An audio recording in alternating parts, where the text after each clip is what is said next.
Hi friends, it's Michelle coming to you today from Michigan where it's sunny. Happy May Day. I am MKHANSEN on RAVELRY and Quimby Cottage on Instagram. Thanks for stopping by today and seeing what I'm working up to. I'm wondering how you guys are doing. I am wearing today my Sayer top, which I finished.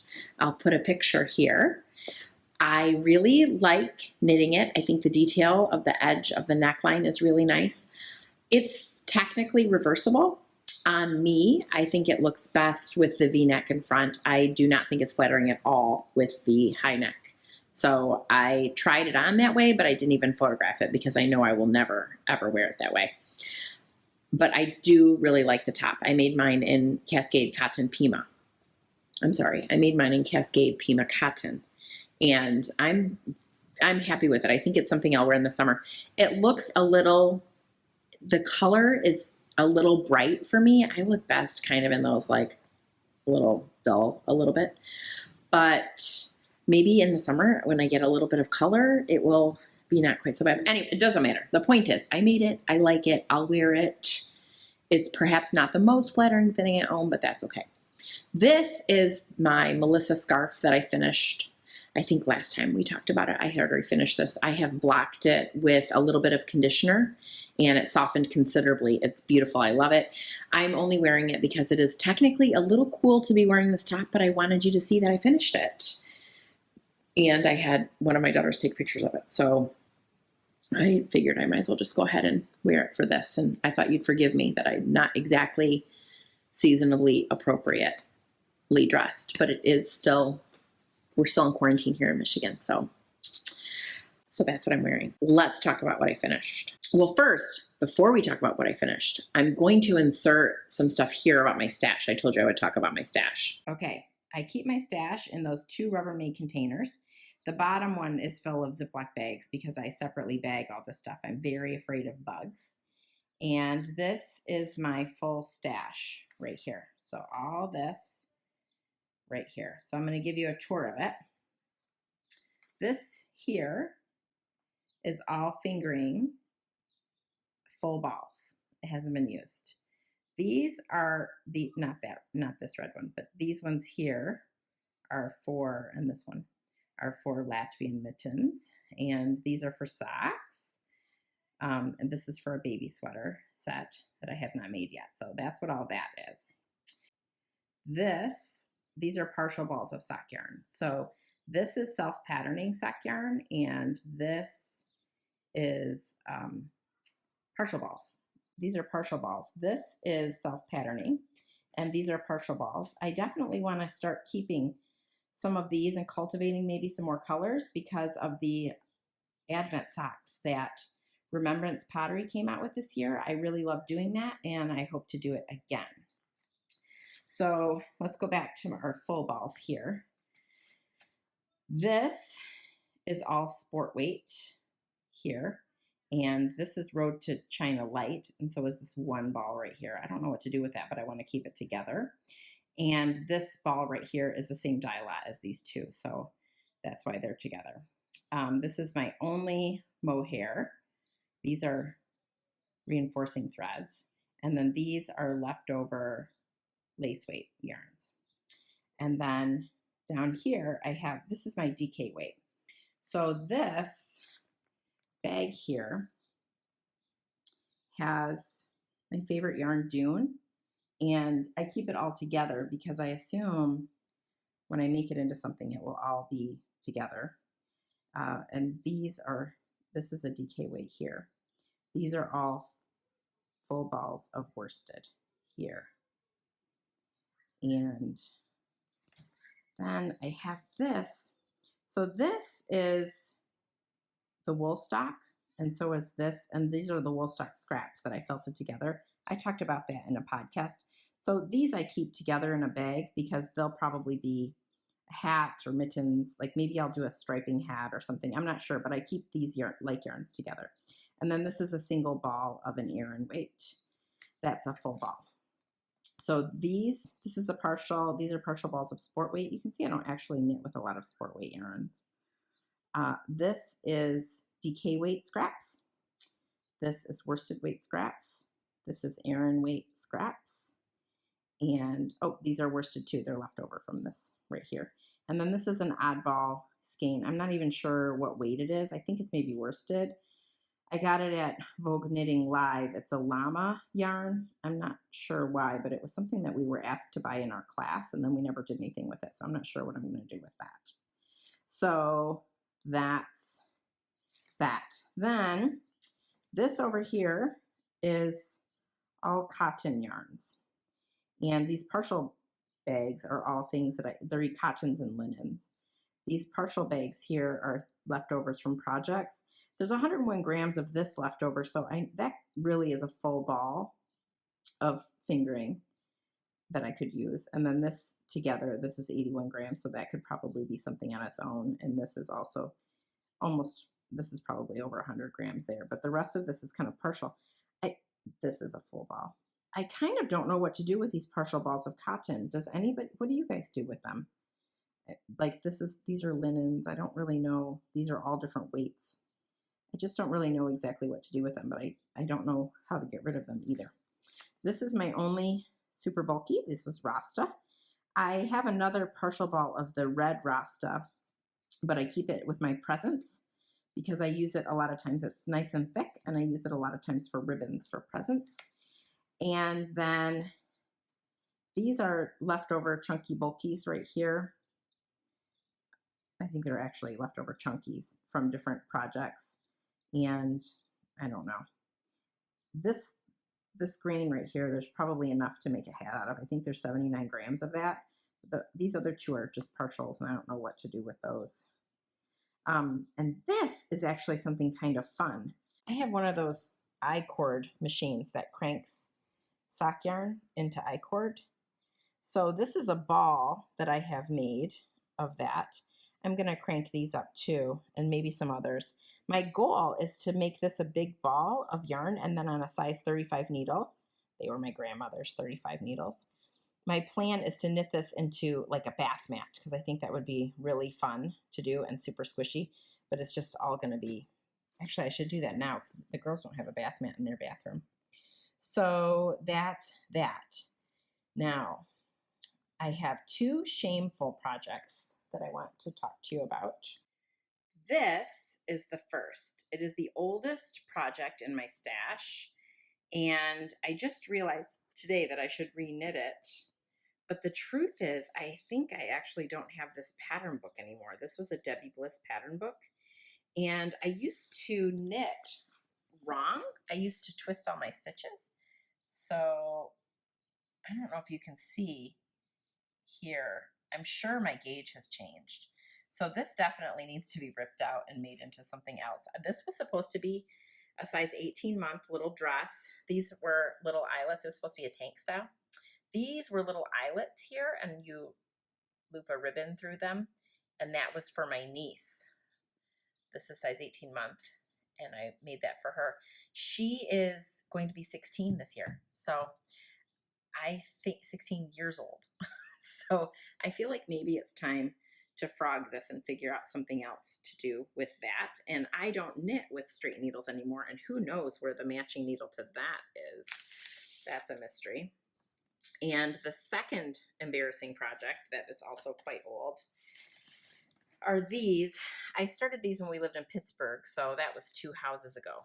2 houses ago. And these are the felted slippers, French press knits. You hold 2 yarns together doubled, and then you felt them. I don't seem to have the pattern here or any notes. So, okay, friends. I have bagged up all of my yarns except the cotton ones, and so they're just kind of loose. And then this, because I'm going to cast that on pretty soon. It's just going to be one of those crop tops for one of my daughter's friends. And this is all scrap yarn. And then there's a pattern there for my tiny sweaters that I sometimes get obsessed with knitting. So I keep those with the scraps. So this is it. 2 Rubbermaid bins. You can see there's actually quite a bit of space in them. I didn't compress them down or anything like that.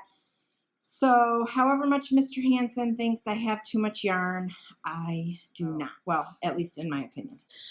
In my opinion, my stash is not as big as it might be. A good portion of my stash is actually scrap yarn, and I don't know why I have a hard time parting with it, but I do. It feels like it's really nice yarn. I liked it. It's just hard for me to just get rid of it. And now I'm starting to really be satisfied with some of these scrappy patterns. So I have my little tiny sweaters that I've made. I've made some striped things that I really enjoy and some other ornaments. And now I have to have a wider collection of solids, because solid fingering weight yarns, because of Remembrance Pottery's beautiful Advent socks. And I liked doing that so much. I'm definitely doing it again this year. So I need to build up that a little bit. What I've learned from my stash, I think, is that I am definitely project oriented, and I tend to buy yarn with a project in mind, with the exception of sock yarn, which always can be socks. So I don't think about that very much. But even in that, if I wanted to do a shawl, I don't think I have several fingering weight yarns that kind of go together as far as colors go. So I couldn't do that. I only have, I think, one DK skein in my stash, very little worsted. The lesson that I've learned from being home and not being able to go out and shop for yarn regularly is that I think during this COVID time, sometimes I want to knit something easy and comforting. And for me, that's things like this, or, stockinette, plain stockinette. And I just don't have a lot of choices for those kinds of things. So I definitely need to buy at least 2 balls of things, a couple of things. And I also wish that I had in my stash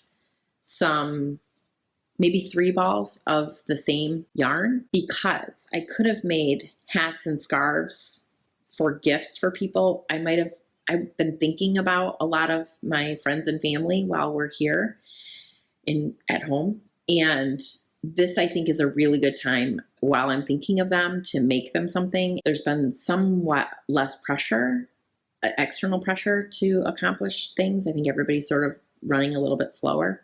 So that makes me wish that I had had more yarn for gift knitting in my stash. So having thought of that, I think I'm going to have to shift the way that I buy yarn. And that way I'm grateful that I've been able to learn something from this. I made a huge mess of my living room. I dragged the stash up. I bag all of my yarns in their own bag because I'm very afraid of bugs. It was a big mess, and I left it here all day because it took the better part of the day to sort all through it and decide how I was going to organize it. What in the end I decided to do was put all of my worsted weight balls together, all of my fingering weight balls, these are partial balls, together, and then everything else is just in one container. So all of my partial balls are in one container, and then all of my full balls are in another container. My full skeins are in another container. And I think for me, that is going to work best. When I went through my stash, I found 3 projects that were sort of embarrassing. One was a little dress that I was going to make for my niece. She's going to turn 16 in July. And the dress was a size 18 month. Now, at that time, I taught myself to knit. So some number of years ago, I think when Sarita was maybe like 1 or 2, there was an article in a Martha Stewart Living magazine that showed you how to knit. And I taught myself to knit from that article. I don't recommend that. And of course, today there's YouTube and all kinds of other things, but I learned literally from a magazine. And the problem with that is that I was wrapping my yarn around the needle in the wrong direction. And I don't remember if I was doing that as a knit or as a purl. Either way, when I went across and back, my knitting looked okay. But when I started knitting in the round, my knitting all leaned because it was all twisted. So it all leaned. I was one day in a hair salon, and there was this woman there knitting. And I said, oh my gosh, I was just joking with her, but I said, oh my gosh, if I had known you were going to be here, she was a total stranger, I would have brought my knitting, and then you could have shown me where I had gone wrong, because I was trying to do this little eyelet row on this dress. And she said, where do you live? And I said, not that far away. And I told her, and it turns out she lived very nearby in a condo, townhouse setting. So she and I started knitting together whenever I would have trouble. I would run down to her house and she would show me how to correct my mistake. But she told me I was knitting wrong, and she advised me to correct my knitting. And I didn't really want to. I was very reluctant because it slowed me down. I didn't really like that. But she absolutely insisted that I correct my knitting, and I did. But I stopped working on that little top, and then I never went back to it. This little stash toss that we did together shamed me, and ultimately I did rip that out. So now I have, I can't remember, it's like 5 balls of fingering weight cotton yarn. And I checked online just on Ravelry to see if there was anything that I could make with that yarn. And there are several things in the little French knits or olive knits. Olive knits, I think, has several patterns that would fit that appropriately. When I looked up the yarn, even, there were some people that had used that yarn, and it's 16 years old, that yarn. So that's nice to know that I can reuse it. So I did rip that out. I was shamed appropriately, and I ripped that out. Interesting story about the lady. Her name was Lyrese, and she was Jewish, but had grown up in South Africa and somehow had made her way to Ohio in the suburbs of Cincinnati. We then moved from there to Pittsburgh and then back to Cincinnati. And when we went back to Cincinnati, I wanted to live in the city. So we lived in the city, and I worked at my favorite yarn store, Hank, in Cincinnati. Every so often we would get somebody come in and say, oh, my, aunt, sister, mother passed away, has all this knitting stuff. We don't know what to do with it. And Hank would usually accept it and then take it to, there's a place there where they encourage, there's an elderly community center sort of where they encourage people to knit. And so Hank usually just brought that yarn. Hank, the store, meaning somebody from the store, would usually just bring that yarn and the needles and whatever down there so that it could be reused. One day a woman came into the store and said that her mother had just passed away and brought all of these supplies. And just casually, I don't even know what caused me to ask, but I asked what her mother's name was. And when she said her name was Lyrese, I knew instantly who she was. And I burst into tears because I didn't know. We had lost touch. And she just was one of those grandmotherly type people for me who encouraged my knitting in small ways. And it was really an emotional moment for me. I took her darning egg, and so I have her darning egg. I saved it.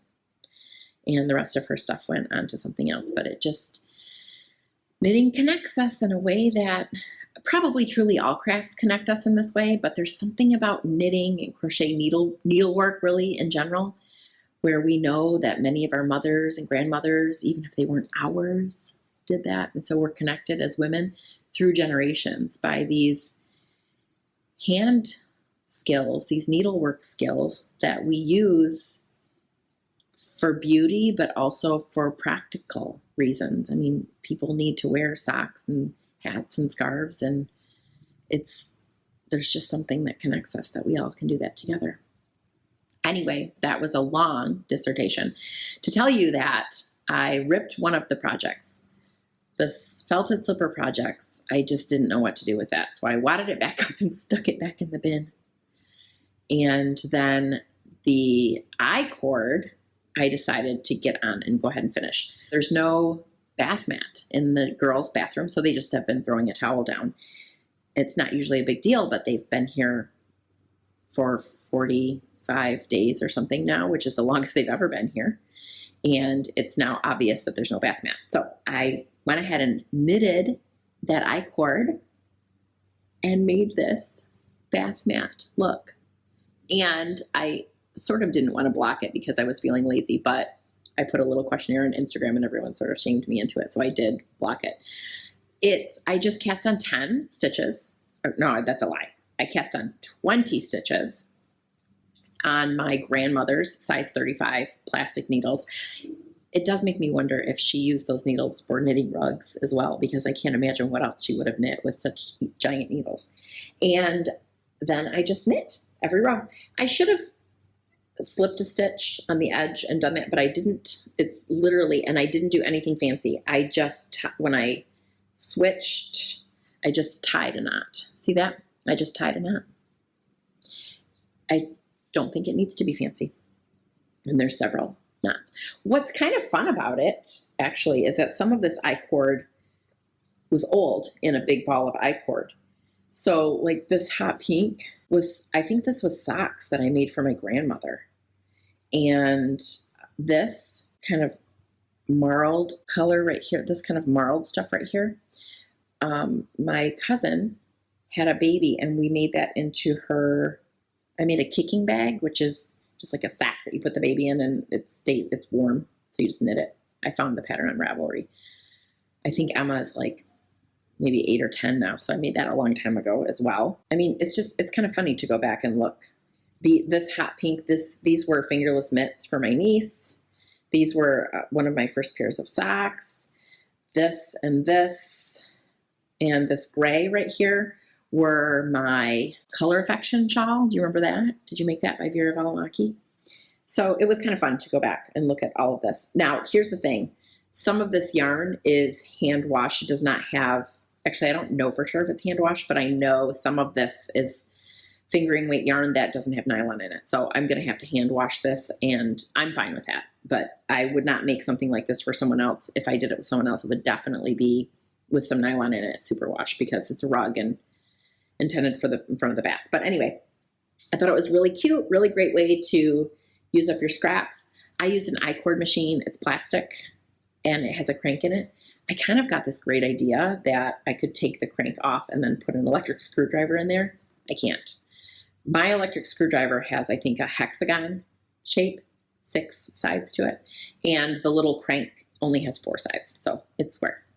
But some of you are probably very clever and can figure out how to like motorize that. The other thing I will tell you that I learned from using that icord crank, this yarn here is the Schachenmeyer. No, it's not Schachenmeyer. It is, gosh darn it, it's that self-striping yarn. I can't think of what it's called at the moment. Anyway, this yarn here is sportish weight, and it's spun in such a fashion it almost looks like a hand spun, the way that it's spun. It did not want to go through the crank very well.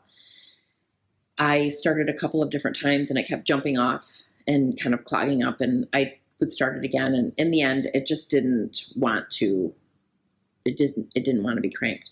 But like this is like Regia or Opal maybe, I can't remember, but it just like butter right through it. So it was really fun. It was fun to make and I was glad to use it, and I encourage you to figure out some clever ways to use your scraps too. I love turning things into useful things. I just love it. And I've really been enjoying using up that scrap. So used it up. Yarn I already had, didn't buy anything new. I used a tool that I bought, and I bought that tool specifically. I had it in mind that I was going to knit that icord, although I didn't know what I was going to knit it into. Bath mat. And of course, now that it's done, each of my daughters would like one for their apartment. Fat chance of that. Nobody wants to do that icord. Maybe I will someday, but at the moment I'm done icording for a while. I sort of wish I had young kids that I could convince would be like, wouldn't it be great to have young kids and do like a Tom Sawyer idea? Like, isn't this fun to crank this up? Look at all the knitting you're making. But unfortunately, my kids are too smart for that now. So besides my Sayer top and my rug that I finished, I had one full ball of this Pima cotton and 23 grams left over after I knitted my collar and sleeves. I decided to look and see what else I could make. So I found the My Secret Little Crop Top by Jessie May, and it looks really cute, and I looked at it and decided I probably had enough yarn for it. I tried to talk one of my daughters into wanting the little top, but she didn't. And I decided in the end to make it for my niece, who, as I said, is going to be 16, and I just frogged her little 18-month dress. So the least I could do was replace it. Now, the only thing is, I don't know her measurements. Everything is a guess. And sometimes I'm good at guessing, but I haven't seen her since summer, I think, was the last time I saw her. We didn't go see them at Christmas this year, so I had to guess. So, and this, it stretches. And the truth is, if it doesn't fit, it doesn't fit. It's not that big of a deal. But I made the secret little crop top. So, same color. And it's just ribbing. It's super cute. And then I saw someone on Ravelry did a crisscross back, and I did the crisscross back too. The way that she has you do the icord, isn't that beautiful? It's called a double knit icord. It's really beautiful and flat, and not I had never done anything exactly like this before, and I really like it, and I like the way it finished. So it's quite beautiful. I picked up from here. The back is not quite as neat. I'm really not good at Kitchener. There's a purl in between each of these, and I'm not good at Kitchenering like that. So that seam is not as perfect as I might have liked it. And of course, neither is this one, but you can see it a little bit, but I think it's fine. I'm pleased with the way it turned out, and I hope it fits her, and I'm planning to put it in the mail to her. Initially, I was going to give it to her for her birthday, but I kind of think that a 16-year-old girl with 2 younger brothers is not going to want to open something like this in front of them in case they make fun of her if it doesn't fit or whatever. So I've decided I'm going to mail this to her, and it will be fun for her to get a little package, and it will be fun for me to give it. And if she likes it, we'll have matching tops. Not exactly matching, because I would never wear this, but matching color. At the moment, the only thing on my needles is my sock. And look, this is the broken seed stitch sock, and with 2 colors, and I just love how it's knitting up. Isn't it fun? And then because I did the ribbing in the variegated color, I did that in the heel too, and I just think it looks really great. And then I just started, I'm not doing the broken rib on the bottom. The pattern doesn't call for you to do that. It looks more striped, but I sort of think that that's kind of part of the charm of it too. But then across the top of the foot, it stays the same. So this is the only thing I have currently on the needles. However, let's talk about why I did the stash toss. Starting today, what is she called? Summerlight Knits is doing a May sweater. Oh gosh, I can't remember her hashtag, but I'll put it here for you. She's encouraging you to knit a sweater in a month, which I think would be great fun. She has a couple of different sweaters. One is a raglan, which actually they're both raglans. One's a striped raglan, which looks super cute, but I was really attracted to the other sweater. It's called the Stash Dive sweater. The first thing that appealed to me, I liked the way it looked a lot. She has a strategy in there for the way that you weave in your ends, which I thought it would be fun to try. I've never done that exactly before. I've done something similar, but not exactly. So I'm looking forward to perfecting that skill. I think over a full sweater, I could really become an expert at that. Also, I think I told you before that I was thinking a lot about what kinds of sweaters I need in my wardrobe. And one kind of sweater that I need is a sturdy sweater for yard work and things like that. Just something that I didn't feel bad if I put it on and I got it really dirty or snagged it or something like that. And we have a summer cottage up north where it tends to be a bit cooler, and I wanted something I could throw over my jammies, just something kind of warm. So that appealed to me also, that it scraps and that I could use a more sturdy yarn and that I wouldn't have to feel guilty in any way about what I was making. So this Stash Dive sweater really appealed to me. Her sweater is made in Brooklyn tweed shelter, carried with a fingering weight yarn beside. And I thought that was great. I really like shelter. I'm very fond of it. It's a sturdy yarn in my experience. It's warm, it's light. I like the tweediness of it. So the pattern used a neutral color, a cream or a light gray, something like that. I don't usually look good in those colors. And I was afraid that if I chose a color like that, I wouldn't wear it. It would look too busy. So I chose a color that I know looks good on me, Hayloft. Now, the only thing is, I'm a little nervous now. I wasn't before. I was very confident about it. But when I tossed my stash, I found all these yarns. And tons of them. You carry them one along with this. So some of them are going to blend really well together, like these two, or even these two. But some I'm a little bit worried about. You do little blips of color, but I'm a little worried about what these two are going to look like. I wonder if they'll be muddy. Also, this orange, which I love this orange. I love this orange. I love it.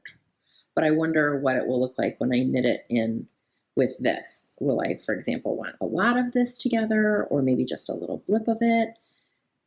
Well, actually, as I kind of twirl it like this, can you see that?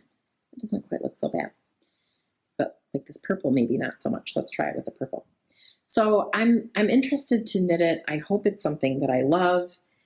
Initially, I tend to be really decisive going into something. I get very excited about something and say, yes, that's what I want for sure. And then maybe not. I wonder if I was right. Now look at that. Who thinks that's really ucky?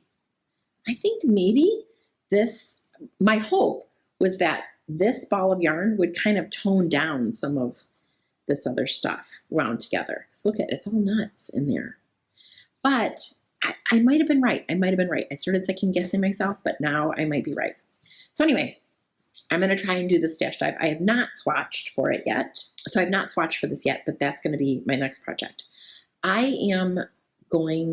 is a little unpredictable for us because we do have a summer house and we are going to go open it.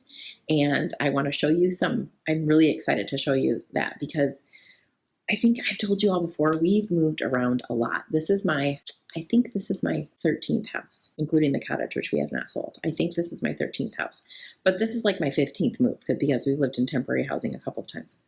So we've moved a lot, and the cottage is really where I feel at home, and I'm really looking forward to showing it to you.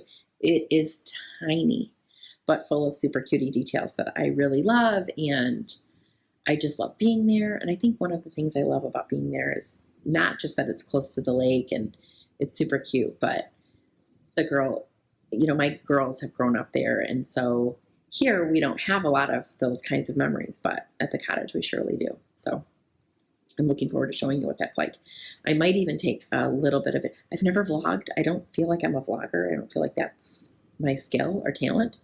But I might do a little opening the cottage vlog just so you can have an idea of what it's like, because it's a lot of work. And I have to remind myself of how much work it is every year, because then I won't want a bigger one. This one's only 760 square feet, and I promise you that is plenty big enough for me. Can you believe the four of us live in 760 square feet every summer? It's true. And we all still have lived to tell about it.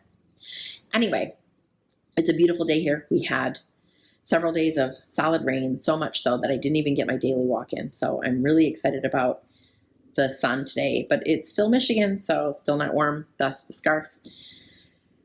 Even so, I hope that you all are doing well. I hope that you all are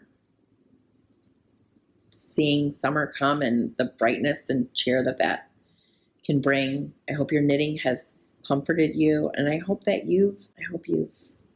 you're persevering.